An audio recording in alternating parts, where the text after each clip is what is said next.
Hey y'all!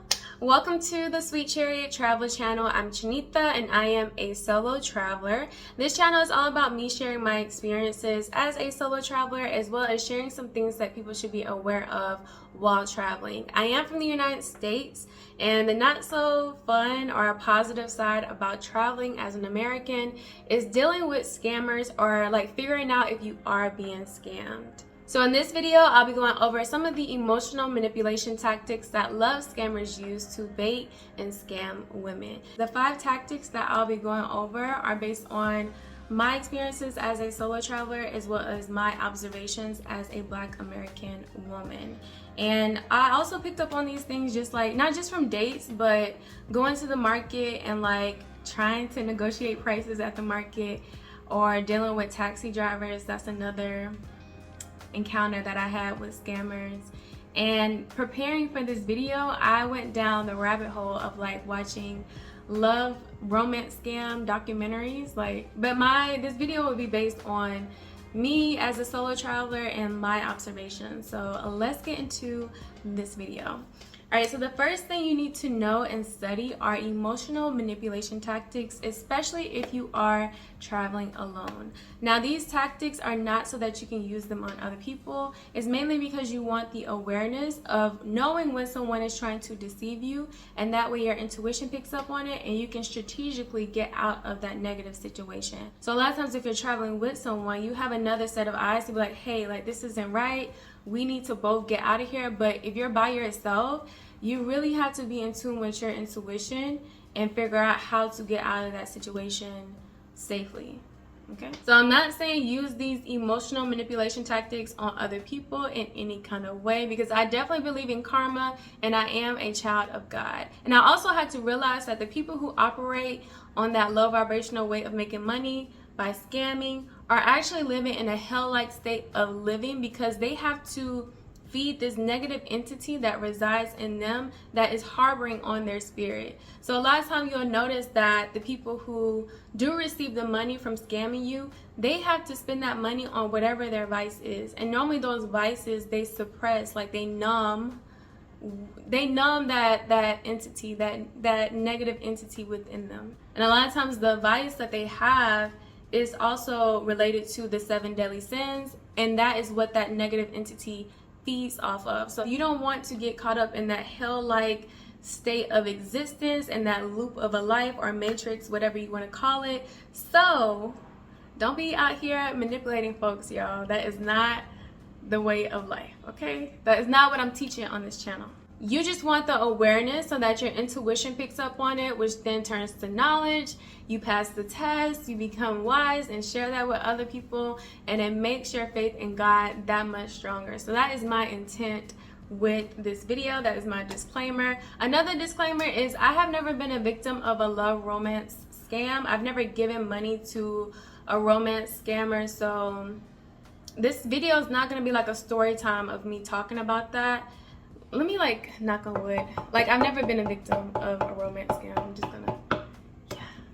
Whew. All right. Also, this video is not about any specific city or country. Love romance scams are universal. It even happens online. It also happens in the United States. The United States also is dealing with that problem a lot. So this is not about any specific city or country. Now let's get into these tactics. All right, so the first tactic is love bombing. Now everyone loves to receive a good, sincere compliment. People love to be seen for their positive attributes and like knowing what others appreciate about them. That is healthy, that is normal, that's good to build up a relationship, you know, to build one another up. That's healthy, that's normal, that's good.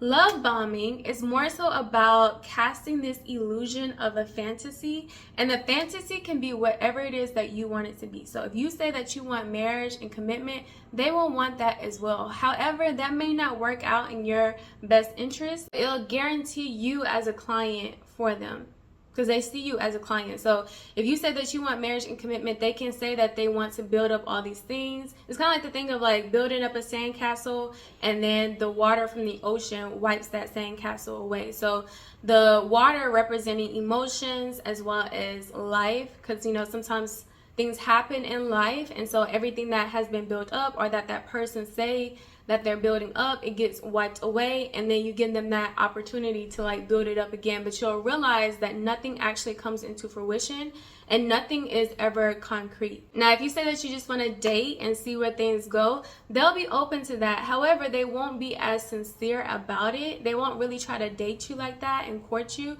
They'll try to lead things in a more sexual way, because if they can bond with you on that sexual level, you'll be more likely to give them money. You'll be more likely to like empathize with them and take on their problems. So yeah. Another tactic is them asking you who your celebrity crush is. And that is so that they can study your celebrity crush, embody that energy, and then kind of like feed into your fantasy. So they'll study your celebrity crush, study the way that they walk, the way they talk, their mannerisms, the way they dress, their hobbies. And this may seem extreme. I bet some of you guys are like, who would do that? A scammer would. A scammer would do that. Their goal is to be the man of your dreams, to like feed into this fantasy of love at first sight, and to get paid. Their goal is to get paid. And if you are on the date talking about you lonely, or if you're on the date like criticizing, like over criticizing your own country or your own community, your own people, they will feed into that. So the good thing about solo traveling is like you get to figure out, yes, what you like and what you don't like. And that's more so in a way of you'll be put in situations where you are forced to realize what you are comfortable with and what you're not comfortable with. So like what environments you want to live in, what areas you want to live in, what cities do you feel drawn to on a soul level, like what activities are you drawn to just out of just curiosity, you know, like what is it that you want to do on a soul level? Like what is it that you're just drawn to, that you want to try out, people and communities that you want to learn more about. Like you'll realize what it is that you like, what you like to eat, how you like to dress. You'll realize those things, and hopefully you'll get to this place of like self-love, self-acceptance, and someone coming into your own space and like clinging on to you. It'll kind of, for me, it felt repulsive. Honestly, like the love bombing, it feels like, to me, it feels like, imagine you are walking in a park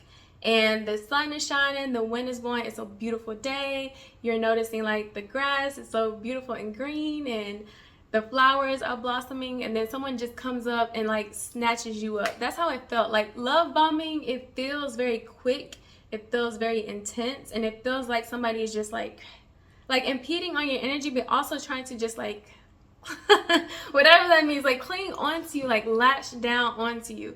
And if you don't know a person like that, like to me that's repulsive, because it's like I need to vet you before I let you into my space. And it's just weird that, I don't know, it's just weird that some people just think like, oh, I can just come into your space. And then what I realized about other cultures, especially those who have traditional marriages where dating is not really allowed, like they really don't allow dating. So normally in those cultures, the woman, her family is the one to like vet the other family. Also, the father of that woman vets the potential husband, and those families come together. The father vets the potential husband, and then they get married. So when you're solo traveling and you're dating, you're the one who has to vet that man and see if you want to allow him into your space. So the best way to do that is, yes, self-love, self-acceptance. But if you're not there yet, a lot of people say, oh, you need to love yourself more, you need to stop being desperate, stop being delusional. Hey, if you're not there yet, the best way to like ground that conversation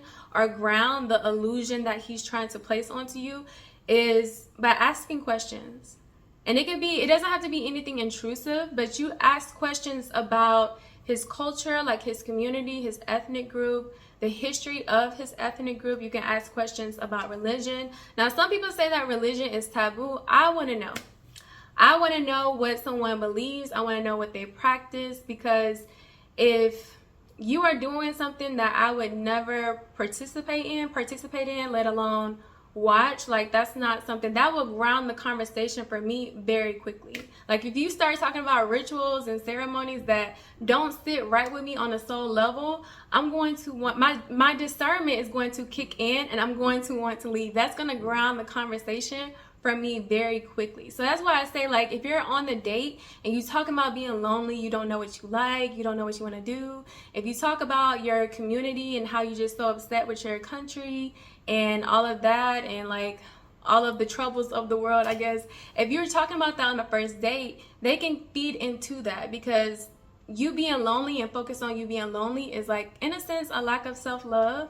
And then also focusing on like the negatives of the world can stir up fear and like these negative emotions in you, and they can, like, that entity can like latch onto you and like bond. You guys will begin to bond on that negative type of perspective of the world. Okay, what else? Hold on. So if you're talking to someone and your intuition is picking up that that person might be love bombing you and not actually be so sincere with their words, start asking logical questions, practical questions, especially if they're planning, you know, far off into the future on the first date. Definitely, like, use your discernment, because if you don't, it can cause you to get caught up in a situation that would be difficult to get out of, especially as a foreigner. So let's say you do meet a man and you start to invest in him, you start to invest in his land, you guys build up this house together, you get married, you guys have a baby together, and then 6 months later you realize that he's actually already been married. And if you want to leave, that scammer most likely has created a situation where it's very difficult for you to leave. And also, most likely, a scammer knows the laws of your country better than you know the laws of his country. So the land that you purchase, you'll realize that that land doesn't even belong to you. You may have paperwork for it, but that paperwork is fraudulent. The money that you gave him to invest in a business, you'll realize that he actually spent that money on his vices. The baby that you have with him, you'll realize that that is no longer your baby, that that baby belongs to him. Because in some cultures, which is why you have to ask questions, in some cultures, the children are the responsibility of the father, not the mother. So that it's the responsibility of the father so that certain traditions can, you know, continue to be passed down. So yeah, use your discernment, ask questions, and know what it is that you are open to committing yourself to. Let's move on. All right. The next one is projection, and that correlates with how you see the world as well as how you see yourself. So that's about the mindset that you may have about achieving your goals, what success looks like for you, as well as how you perceive the world and all of its infinite possibilities. So while I was on the date with one of the men, he asked me about like what my goals were. I told him, and I noticed that as the conversation went on, he kept focusing on the downside of me pursuing my goals and the sacrifices that I would be making by pursuing those goals. And I told him my goal is to be a content creator, to be a monetized content creator, to travel, and that's my goal, right? So as the conversation went on, I began to realize that he didn't ask me about my goals because he wanted to like understand me or support, you know, what it is that I want to achieve in my life. He asked me about my goals so that he could find a way to muddy the vision that I have for my life, and then come into my space and plant seeds of doubt, also be the one to nurture those seeds of doubt so that it can change the trajectory of my success for his own personal gain and goals. And so if you're on a date with a man, or if you're talking to someone just in general, and they're more so focused on the sacrifices, the downside of you pursuing your goals, especially if they don't know you. Like if they don't know you at all, and they don't know anything about your culture besides like stereotypes and what they see on the news, and they're trying to tell you what is best for you and what you can achieve and what it is that you need to do to heal, like just take a note in that and just realize that you guys perceive life differently, and you do have to accept that about that person. When I decided to solo travel, it wasn't something that I just randomly was like, oh, let me do this. Like, no, it was something that I planned. It was something that I thoroughly thought about. And I had to make peace with the fact that I was giving up financial stability. I was giving up spending time with my friends and family. I was also going against certain like social norms for African Americans.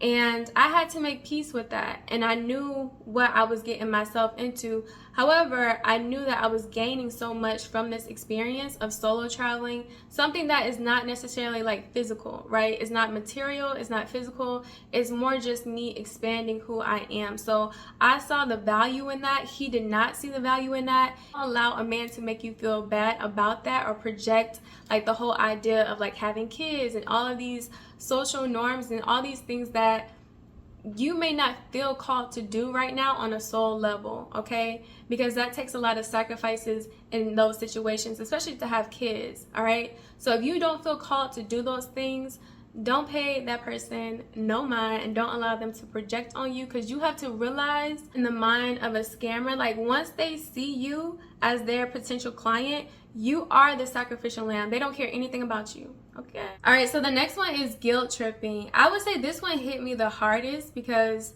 personally, I had to grow out of the mindset of having like a victim mentality. Even if there were situations where I was the victim, I still had to like grow out of that so that I can move forward with my life. And even like when you go to different, cities and countries, like you'll see the underdeveloped areas and it makes you want to do something about it. And sometimes you can't necessarily do something about it just as a tourist. Like if you were living as an immigrant in that country or even as an expat, you can probably make an impact. But yeah, he was trying to guilt trip me on like the politics of the United States, like politics with other countries. So he began talking about the United States involvement in other countries, like how the United States has destroyed the economy of other countries, which I'm not denying. Like it's definitely true. Like the United States has had a negative impact in certain countries that I wasn't aware of until I started traveling. So when I went to Bolivia as well as the Philippines, I learned about the United States involvement in those countries. I noticed though that on those tours, I noticed that both the Philippines and Bolivia, they had like this sense of pride and like hope in their community and their culture, and they were moving forward with their country with a new understanding of how the United States operates. So they didn't have this victim mentality. They don't see themselves as inferior to Americans or to the United States. They still have a lot of pride in their people and in their country. So that was the one thing that I noticed.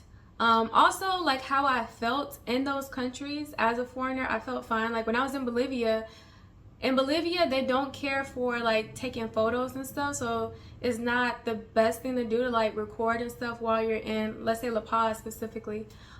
It wasn't safe to do that, but I felt fine as a foreigner, as a solo traveler in La Paz, even though there is like past tension with the United States and Bolivia. In the Philippines, like, oh my God. In the Philippines, they would treat you like a celebrity. Like they were very kind. I went to Manila and in the Makati area, the Makati area kind of reminded me of the United States a little bit, but it's more like a corporate type of the business, area. But in the other areas of the Philippines, I was in Manila and they were very kind and very hospitable, like, right? But I was also with a tour guide. I will say that though. So the guy, he was talking about politics. It's getting a little dark. I need to hurry up with this video. The guy, he's talking about politics, and I noticed that he was like going on a rant. Like it was like this, it wasn't a conversation that we was having. It was like him just going on a rant, things that he had memorized, and he was just talking, like spitting all these facts at me. It was to the point that I actually started to feel bad. Like I'm like, dang, like should I like denounce my citizenship as an American? Because I don't want to be associated with this. But then I got to thinking, like, the whole purpose of me traveling, and even the reason why I named my channel the Sweet Chariot channel, is I am living out my ancestors' wildest dreams by traveling, having that freedom to be able to travel in this time that we're in, and it's from the work of my ancestors. And so, and it's now in a place of like me doing the work. And so I know that what I'm doing on a soul level is something that my ancestors fought for. And yeah, I started to feel bad. I can't lie. And then I asked him, I was like, so who is your country colonized by?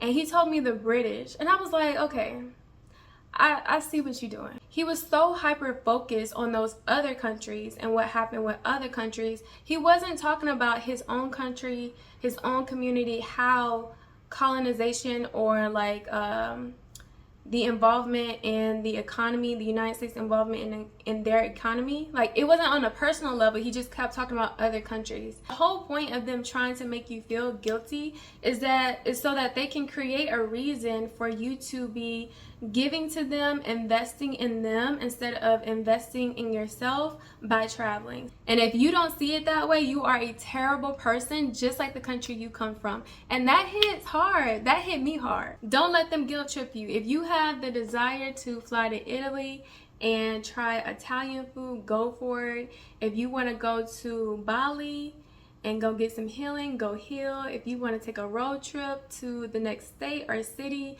go on that road trip, go for it. Make sure you plan accordingly. Make sure you stay safe, but go for it. Like, don't allow anyone to make you feel guilty about living life. Giving back doesn't necessarily require money. Sometimes it just requires time. And so if you are living in a community, let's say you're an expat, let's say you're an immigrant, and you move to this country and you feel like you want to give back, the best way to give back is to be a part of the community, understand the community, and like I said, it doesn't require necessarily anything financial. So if a man is like, oh, you need to give me money, and because you're an American, or you need to give me money because, you know, this is the state of our economy, it's a red flag. It's a red flag, okay? No one should be guilted into giving things to people. All right, the next tactic that I'll go over is rerouting the conversation. So I know when someone is trying to like redirect a question that I asked because they probably don't feel comfortable answering that question, which is understandable, and I'll respect it. Like, I'm not the type of person to like try to pry into people's private lives, because I know that there are certain things that people don't want to talk about when they first meet a person. So that's understandable. And I'm not like this, like, I'm not an intrusive person. Like, my friends and family know, like, in real life, I'm honestly like shy. When I first meet people, I'm shy and I try to like feel people out. Like, that's normally how I am. And then since I put thought into like the questions that I ask to get to know a person, I can tell, it makes me notice even more if a person is avoiding answering my question. A lot of times with scammers, they have a strategy that they have cultivated and developed over time that works for them. And a lot of them, they read off of a script.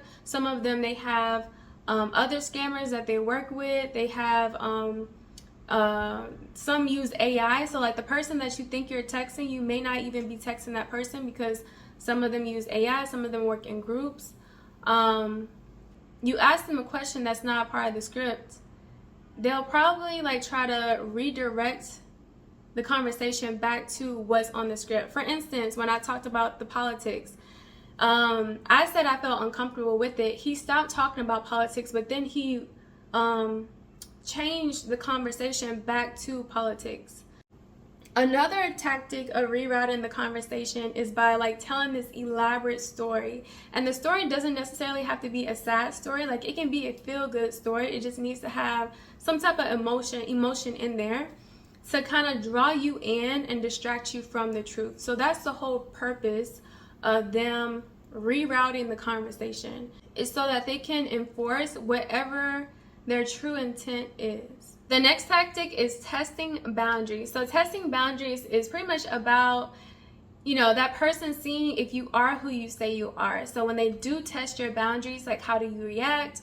How does your body react? How do you communicate? Like, how do you reinforce your boundaries? And pretty much if they are testing your boundaries, they want to like take a note of like what gets you emotional. If they can't be the ones to get you emotional and cause that confusion, they want to see like what kind of things can they say or what can they do to cause that like confusion within you, to the point where you don't think that clearly. Like, you begin to get a little confused. You're not thinking with clarity. So for instance, like my accent, right? If you're a foreigner in a country, people may find your accent, you know, different, or they may say, oh, you don't speak proper English, or whatever they may say. Like, I do speak with a drawl, and when I start to speak fast, normally like it's even, you know, it's a little difficult to understand. On a date with someone and you notice that that person is like constantly critiquing the way that you speak, the way that you eat, the things that you like to eat, the things that you do for yourself that you know is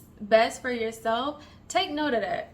Like if you like to eat, I don't know, spaghetti a certain type of way, or if you like to eat with chopsticks, and let's say you're not the best with chopsticks, but you want to learn how to eat them, and that person is just critiquing you the whole time. Like, it's a difference in like cracking a joke and like someone overly criticizing you to the point where you can't say anything, everything you say is wrong, you're walking on eggshells. They're kind of trying to set you up so you can walk on eggshells and always like kind of overthink things. Like, it's just setting you up for failure, all right? So it can be like also critiquing your culture as well, you know? Like if you are talking to someone, you have to constantly reinforce boundaries, or you have to constantly I would say deal with criticism. You'll just feel it, you'll notice it, and that's where self-acceptance, you know, self-love as well, but self-acceptance as well as just knowing what is best for you and why you may do the things that you know you need to do. Before I end this video, I do want to mention like what it looks like for a man to be, I would say, emotional or be in tune with his emotions, but not in a manipulative type of way. So if you think about Leno from Scratch, the TV series on Netflix from Scratch, in the first episode, which was the only one that I watched because I didn't want to see Leno die. But anyway, so if you think about Leno's character, he wasn't necessarily like emotional when he first met her. He wasn't dumping like his financial issues and like his family issues on her, or even like the issues with his own city onto her. He was just getting to know her, and they kind of bonded through like spending time together and stuff like that. It wasn't anything manipulative. Her friends, her family, not just her, could tell that the food was just very like just amazing, right? And he had worked hard on his craft and he was very passionate about his food, so much to the point where he was like, I can't be with you because you playing in my face. And he was willing to like walk away and not accept her like being unsure about how she felt about him. And it wasn't manipulation because she was wrong in the situation, right? So that's an example of like a man using his emotions, but in a positive type of way as a foreigner. Like as a solo traveler, you're dating a man as a foreigner, he's using his emotions in a positive type of way. He's not trying to manipulate you. He's putting those emotions into his artwork, all right? Another example is, I'm gonna say Felipe. Another example is Felipe in Eat, Pray, Love. So in Eat, Pray, Love, he didn't like love bomb her. He got to know her. He spent time with her. And when it comes to him being emotional, you can tell that he definitely cared for his sons. I mean, he was up there crying and stuff. you can tell like he was in tune with his emotions, but he wasn't trying to emotionally manipulate Elizabeth. I want to say that was the name of the character. And towards the end, when he did tell her like, oh, I want to go to this island with you, I want us to be together, she didn't want the same things, and he was okay with that. Like, he was okay with walking away because he had love for himself, which is not like a bad thing. But if a person is not where you are, like if you love a person and that person doesn't love you back, you still have to love yourself enough to go on that vacation by yourself. So instead of him like trying to like beg her or like cling on to Elizabeth to be with him, he was just like, okay. And then even when she did come back and be like, oh, I do want to be with you, it wasn't this thing of like torturing Elizabeth, like, oh, I thought you didn't want to be with me. It wasn't this thing of like him harboring like these negative type of feelings, right? Also the same thing with Leno, like he didn't have any kind of negative feelings towards her or try to make her feel a certain type of way just because he realized like, hey, like we probably don't want the same things, or you probably just don't want to be with me, and that's fine, but we do have to like spend some time apart. So it was like in a positive type of way. The way I see things, I think it's healthy for men to have emotional intelligence, and then they show that the way that they care for their family and also like having that love for themselves. Or they can have those emotions where they're allowed to express themselves through their artwork, through cooking, through music, whatever it is that they want to create through their emotions, but not by manipulating people. So yeah. Okay, Alright, y'all, I gotta go. I hope y'all have enjoyed this video. I hope y'all have found this video helpful. If so, be sure to hit that like button, share the video, leave some comments. I want to know what y'all got to say. My next video is going to be on the Philippines. I only went to Manila. I wish I would have went to the islands in the Philippines, but I have the future to do that. So yeah, my next video is going to be on the Philippines, and then yeah, we're just gonna go from there. Yeah. All right, y'all, until next time, bye. Thank you for watching. Bye bye.